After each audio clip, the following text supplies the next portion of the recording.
Alrighty.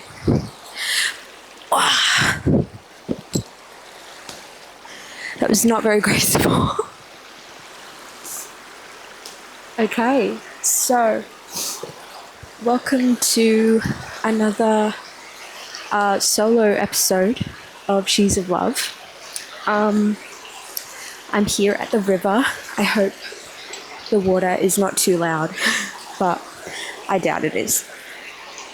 So, in this episode, I thought that I would kind of talk about how I travelled and moved to the other side of the world with only 3,000 Australian dollars. That's what I started with.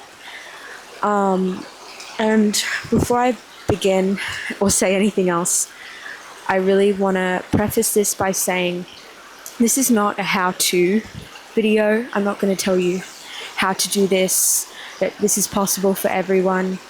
I'm going to be very open and honest about personal advantages, circumstances that I took advantage of in order to reduce spending and allow me to move to another country with such little money. And I'm going to be open and honest. But I will also be sharing my insight, some tips that I've learnt, kind of lessons that I've learnt along the way, and just general advice on how to spend less money. And yeah, it's my hope and intention that this helps someone start budget traveling. And just, yeah, I want people to realize it doesn't always have to cost a whole lot of money to travel. And even though, as I said, yes, there's personal circumstances that help me, but you may have your own circumstances to take advantage of, or there are things that I'll also be sharing, like websites, like ways to travel, that you can travel literally for free or stay somewhere for free. Yeah, and I'm going to be talking about all of it. But I just really want to get that out of the way. I'm not telling, people how to do it. It's just how I did it. Okay. Now that that's out of the way, we can get into it. So, I started this world travel journey back in January of 2024, sorry. January of 2024. My best friend invited me to go to New Zealand for 6 weeks and road trip. And now, at this point, I had been saving in Australia for a year. I was bartending, working 2 jobs.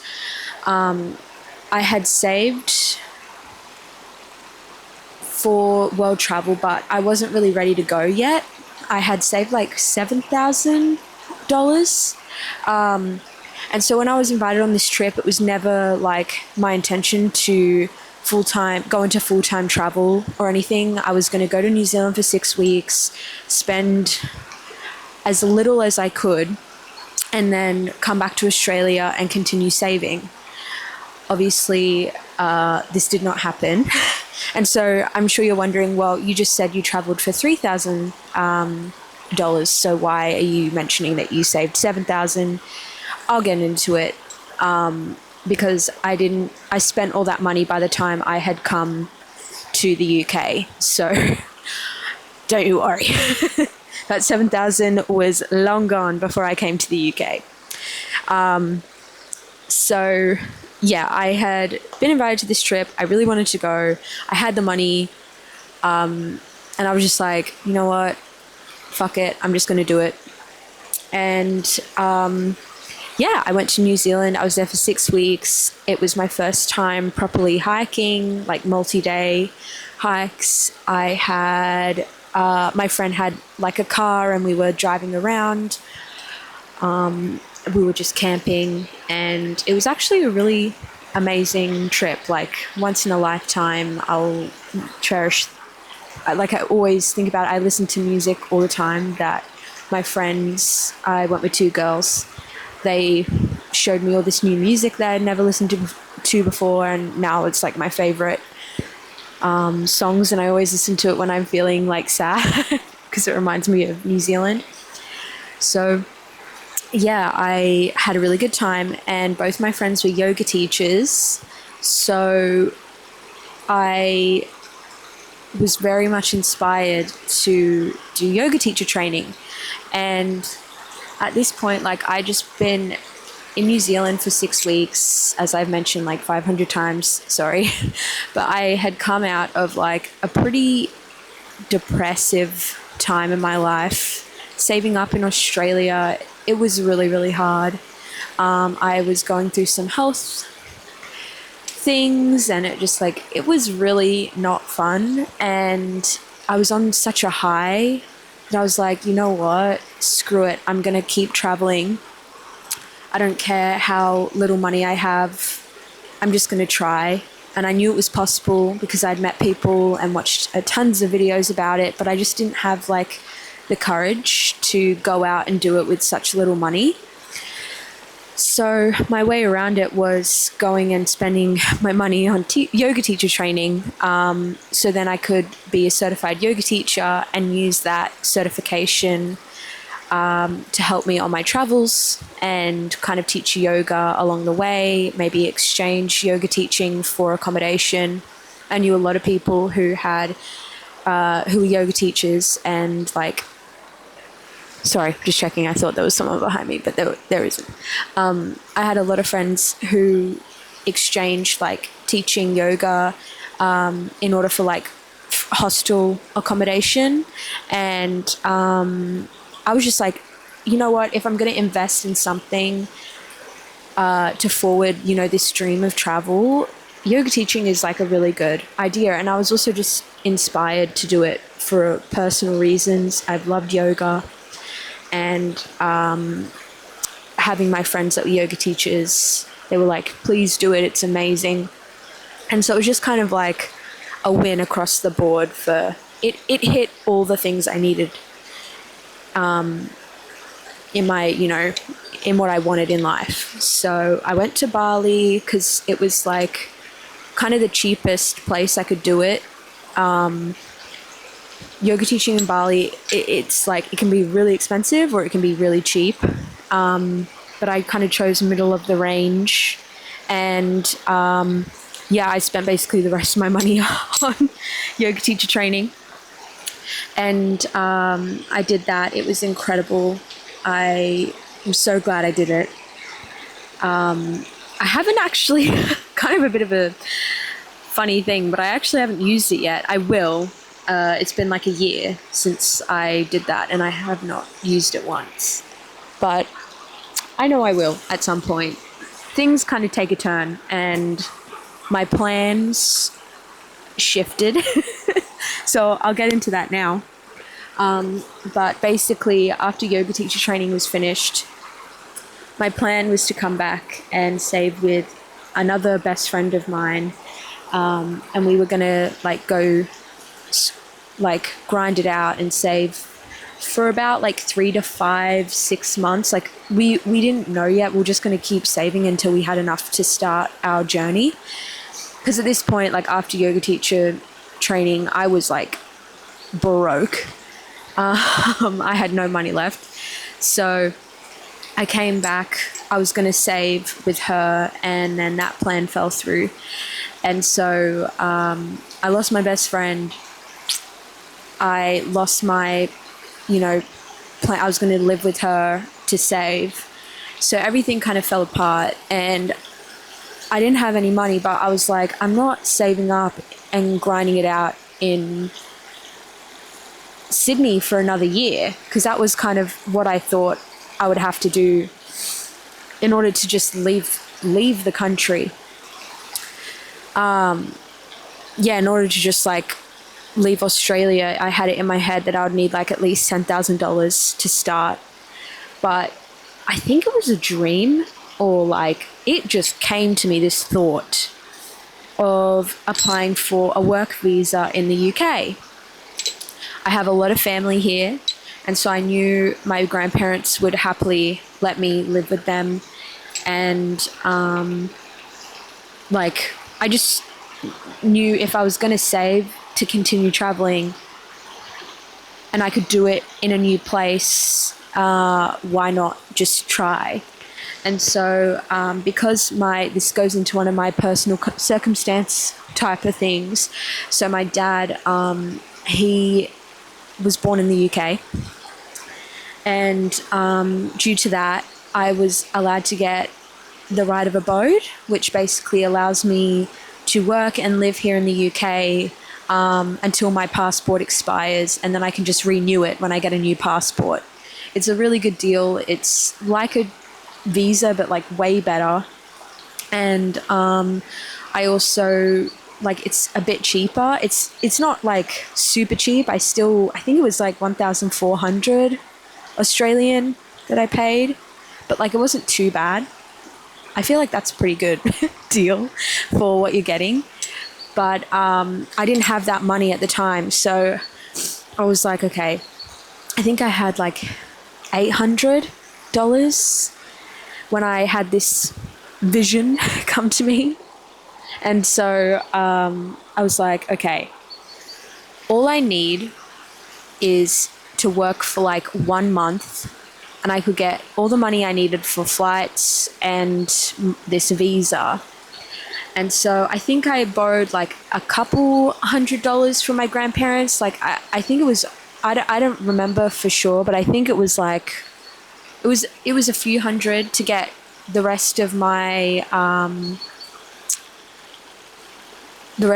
like visa,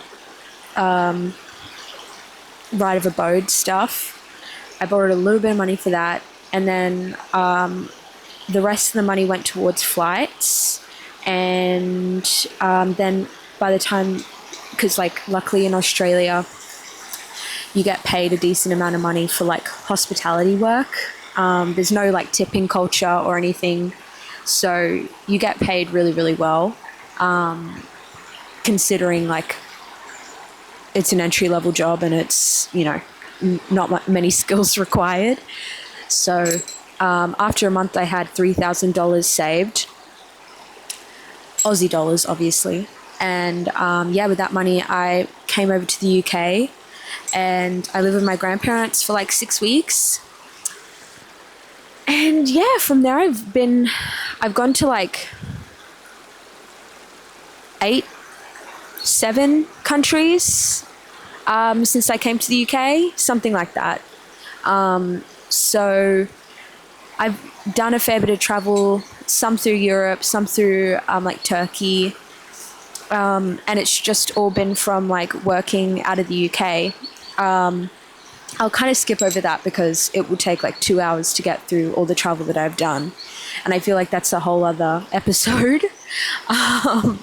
But yeah, I was traveling and then I still didn't want to go back to Australia. I love, like, this lifestyle is incredible. There's definitely some downsides, but the good outweighs the bad a million times over.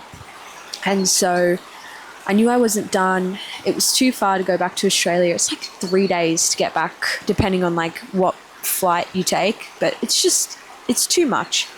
And I didn't want to go back to Australia anyway. I wanted to keep going. I was like, well, I'm here now. I can work here. Why go all the way back when I can just keep grinding it out here and be so close to Europe and like all the countries that I want to go and see. But I was also kind of done living at my grandparents.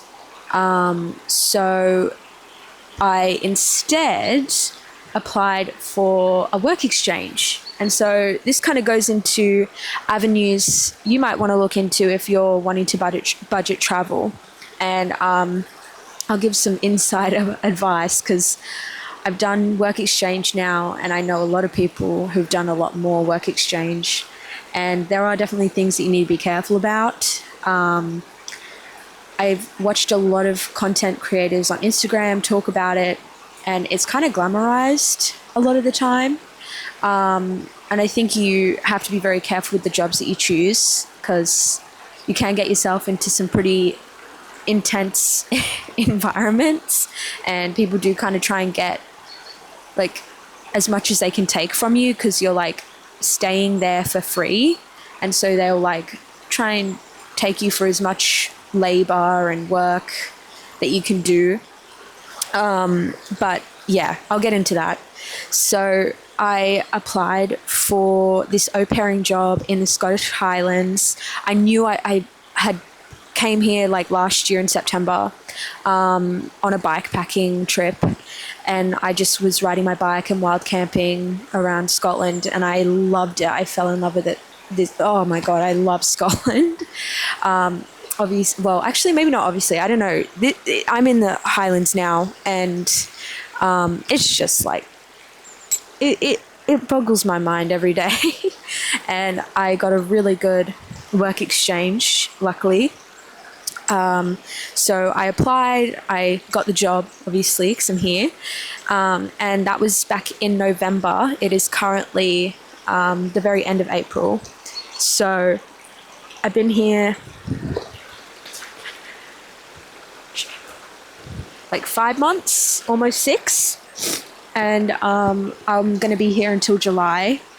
And I'm just saving and working. So I do 3 days of au pairing, looking after kids, and that's in exchange for my accommodation and my food.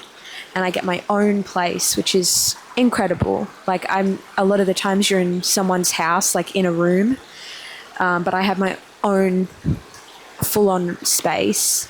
So it's a very good deal. And then on the side, I do like 2 to 3 days extra of like actual paid work. And that's the money that I'm using to save to then continue my travels once I leave here in July. I got this job through Workaway. There's a lot of different sites. There's like Woof. Oh my god, there's so many. WorkX or something. World Packers. I've heard a lot of good things about World Packers. I'm going to try that, I think, in the future. But yeah, I've had a lot of friends that, luckily not me, thank goodness, but a lot of friends were in really sketchy places, and you kind of got to learn, depending on what site you use, you really got to like be mindful of the reviews. Like for Workaway, for example, it's very much review based, and Workaway will even like upon request can take down negative reviews. So like if a host is getting negative reviews, like they can request them to be taken down or like hidden. So like you can still see that there was a 1-star review, but you can't see why. It's just like a silent 1 star. So that kind of opens up the gates for more.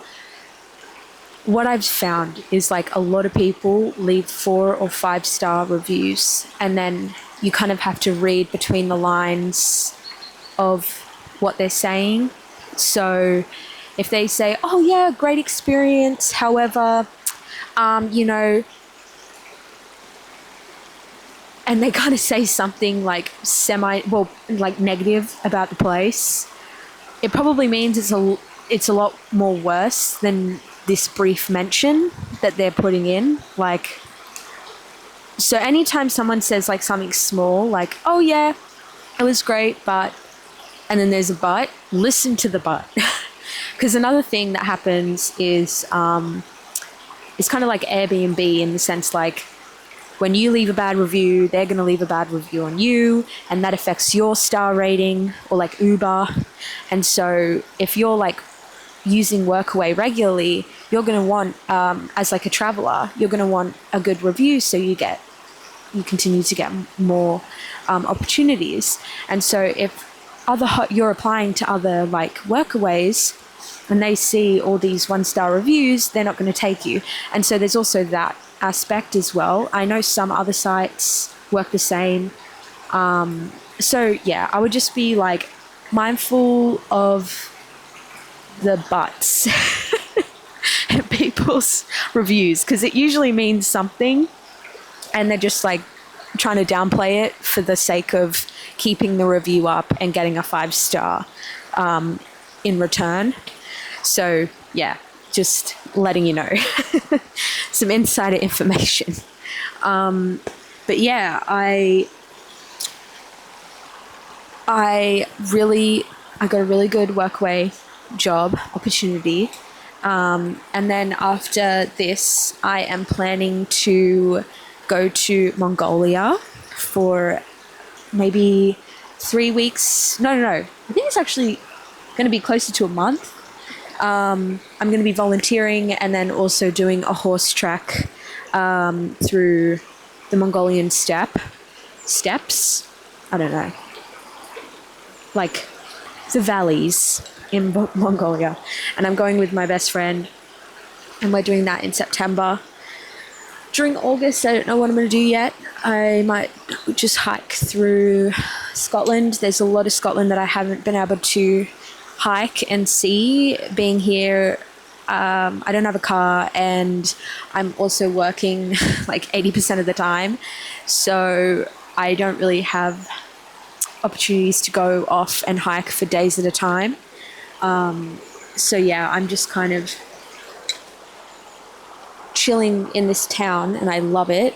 But I think once I leave, I would really like to go and hike while I'm here and experience more of the highlands and camp and stuff, and just be in nature, because it's my favorite thing in the world.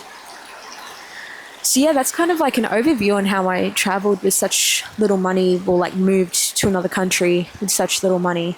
I think so many people that I meet really are convinced that you have to spend a lot of money to travel. And that is partly true, but it solely depends on how you choose to travel. And I think you can travel however you want. And that's in your power, that's up to you. But if you're someone like how I was, or like maybe you have a daughter or a niece or a son, or a brother, or someone who wants to travel but feels like they can't because they don't have a lot of money, nudge them to look into ways that you can travel with no money, because it's very, very possible. It can be scary at times, a little bit, but it's also really fun and exhilarating, and it's an incredible lifestyle. I don't think I could do it for more than like 2 years at a time. After Mongolia, I'm definitely going to go back to Australia and chill out for a bit and just like rest, because yeah, I'm pretty tired. But yeah, I will, once I'm rested, I'll go out and do it again. So yeah, there's just so many avenues and ways to travel. And I think when you budget travel as well, you become a lot closer to the communities that you're traveling through. Things like, instead of, if you're in Southeast Asia, instead of getting the really tourist targeted boats between islands, there's more localized forms of like transport and boats and stuff. They're a lot cheaper, and you get to hang out with locals on the boat instead of other tourists. And sometimes that's really nice. Sometimes maybe you do want to be with the tourists, which is like fine, fair enough. It's so many times I have chosen that myself. But just to explore another option, and doing things like work exchange is incredible. I'm such a part of this community, of this town that I'm living in, and I know the people, I know the locals, they're my friends, I enjoy talking with them. I get to do things that I'm passionate about. Like I worked at a zero waste shop for a while, and worked at like secondhand clothing fairs, and I really got to be a part of this community and help it in a positive way. And there's just nothing like that feeling. And just to get to know a place really deep and intimately. Like, there are so many little hikes that you would never be able to find if you were here just for, a week or even, a month. But because I've been here 5 months, I've had the time to explore all the hidden trails and all the secret spots. And I love it. I love that. It's a lot of fun. So, yeah, I always find a new place in this town, like a new hike, a new thing to do. And, I don't think I could live like this, work exchange situation for longer than, I think I'm here for 9 months. I don't think I could do it any longer than that. But I'm glad that I am doing it. And I don't know, like I'm living my dream life, really, essentially. And yeah, it's pretty incredible. So yeah, I don't know. It's very unconventional too, but it's a lot of fun. So I thought I would just share, yeah, share how I got here and how I've traveled so far. And and no, I just think it might help someone realize that you don't need a shit ton of money to go do what you want. So, yeah. Okay. Well, thank you for listening. I'm going to go chill by the river some more, maybe read my book. Butterfly just landed very close by, so I might say hello to the butterfly. And then I'm going to go home and have some food. So I hope you enjoyed, and I'll see you guys soon. Bye. Oh, my bum is numb.